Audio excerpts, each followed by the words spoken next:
Hello friends, welcome to this video where I explain the basic concepts explained in IAS 36 Impairment of Assets. Let's start. The objective of IAS 36 is to ensure that the assets are carried at not more than the recoverable amount, and also to put in place detailed methodology and accounting treatment for impairment. IAS 36 applies to all the assets except for a few exceptions like inventories, assets under IFRS 15, deferred assets IAS 12, employee benefits IAS 19, financial assets IFRS 9, and investment properties IAS 40.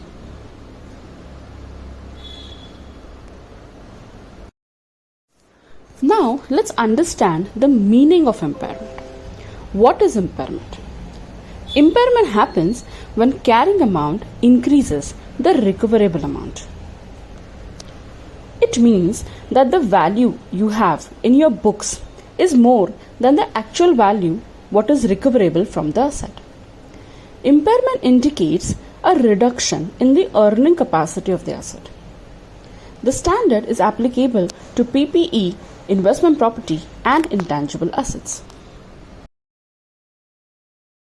Now, the question is how to identify if any of the asset is impaired. The company, if it wants to follow IAS 36, then the company must assess if there are any kind of indicators, maybe external or internal, annually. The company, if it identifies that any indicator exists, then it must perform the testing for impairment for the asset. It is not required that the company must perform testing for impairment annually every year, but it must assess the indicators. Now, there are exceptions for this rule. For intangible assets and goodwill, the company has to perform the impairment testing every year. They cannot just assess the indicators for these assets. Now let's understand what are the external and internal sources of indication. External sources: decline in market value, significant changes in market, technology, legal, increase in interest rate.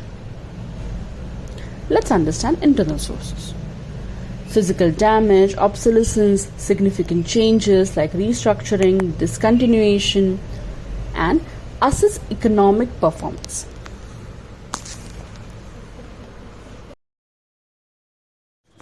Now let's understand how value in use is calculated. What is value in use? It is the present value of the future cash flows expected to be derived from an asset or CGU. It's present value, right? So it is the discounted value. Now the first step is to estimate the future cash inflows and outflows which will be generated from the continuous use of the asset. Now, after estimating the future cash inflows and outflows, it is necessary to select a proper discounting rate and apply it to the future cash inflows and outflows. The sum of the present value calculated by applying the discounting rate to the future cash flows and inflows is the value in use. This might look very simple to just apply the discounting rate to the future cash flows, but in reality it might be very difficult how to identify the future cash flows, how to identify the correct discounting rate, and IAS 36 guides us very well for this.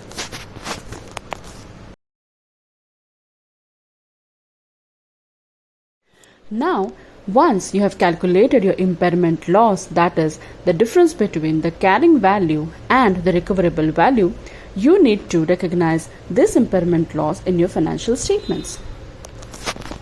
Now, how you account depends upon the model you follow. For example, if you follow the cost model, then the impairment loss is immediately recognized in the profit and loss account.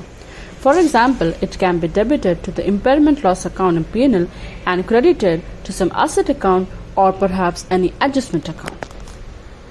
But when you carry your asset at a revalued amount in accordance with the revaluation model under IAS 16, then any impairment loss shall be treated as revaluation decrease in accordance with that standard, and So in this case, by direct debit to the other comprehensive income as in line with IAS 16 and credit the asset or the adjustment account.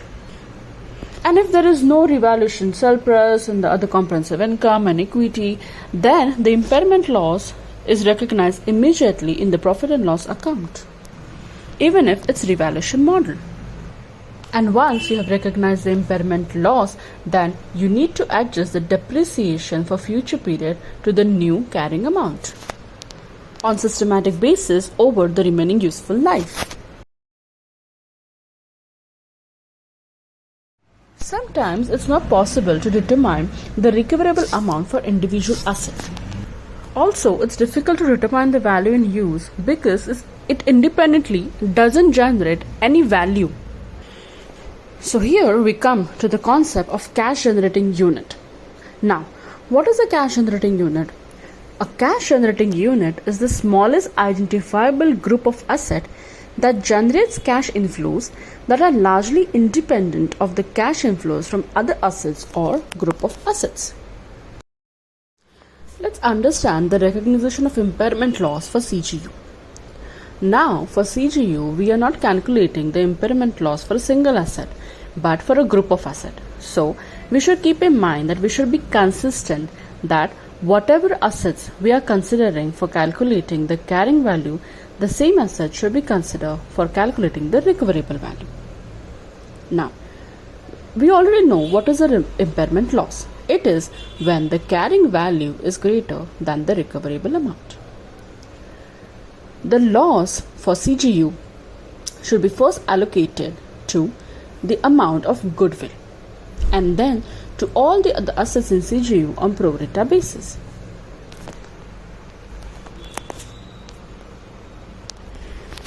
If in case an individual asset can be identified as impaired, then the loss should be allocated to that asset first by reducing the carrying amount. Now let's understand the concept of reversal of impairment loss. Annual assessment to determine if any asset has been impaired should be done to all the assets, including assets impaired in the past. In some cases, recoverable amount of an asset that has been previously impaired might turn out to be higher than the asset's current carrying amount. So, there will be some impairment loss reversal. If the asset is carried at a revalued amount, the reversal should be accounted as revaluation increase. If the asset is not carried at a revalued amount, the reversal should be accounted in profit and loss account.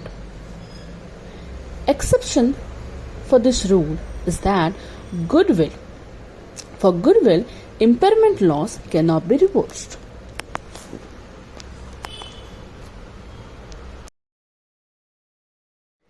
Thank you. I hope this video has helped you to understand the basic concepts for impairment of loss. If yes, please do like, share and subscribe.